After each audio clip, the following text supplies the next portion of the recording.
অন্নকূটে already বসে পড়েছে। ওই দেখো মা, আমার মেয়ে, আর এইদিকে এক লাইন খাচ্ছে। আমরা এই দেখো সব দেয়া দেয়া করছে।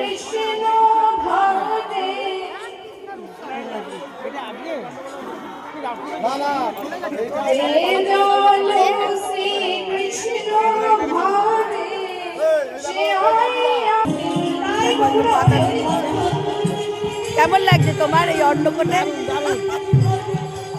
ভালো লাগছে। এই পুরা দেখ আমরা অন্নকূটে খেতে এসেছি। এখন পাতা দিয়েছে। কিন্তু যে আমাদের মাঝে রাধা কৃষ্ণ মিলিত করবে আমাদের মাঝে এসেছে গৌর হরি।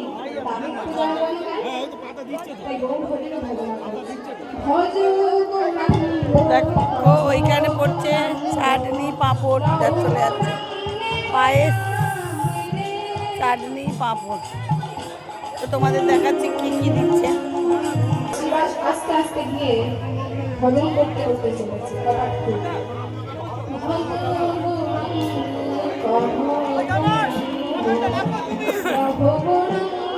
যে কপাটটা খুলেছে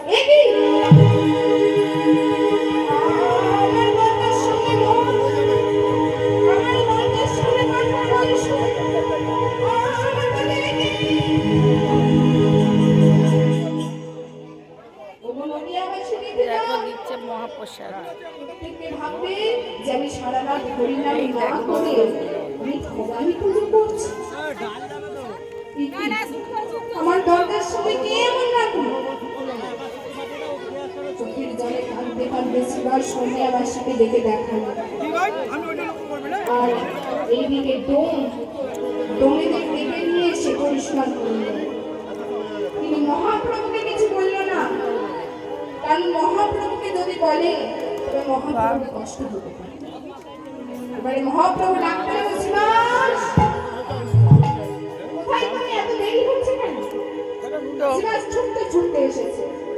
প্রভু ডাকছেন, একে শিবাস তোমার শিবাস বলল না, আমি বলবো না, আমি মুখ্য কারণটাও বলবো না, গৌণ কারণটাও বলবো না, সত্যি কথাও বলবো কিন্তু মিথ্যা কথাও বলবো।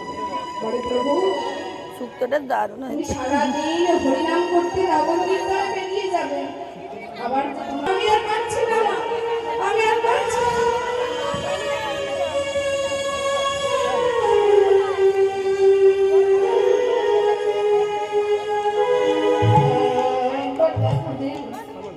আমার এই কষ্ট কেন হলো? আমি তো পুজো করি মা, দেখা দে অল্প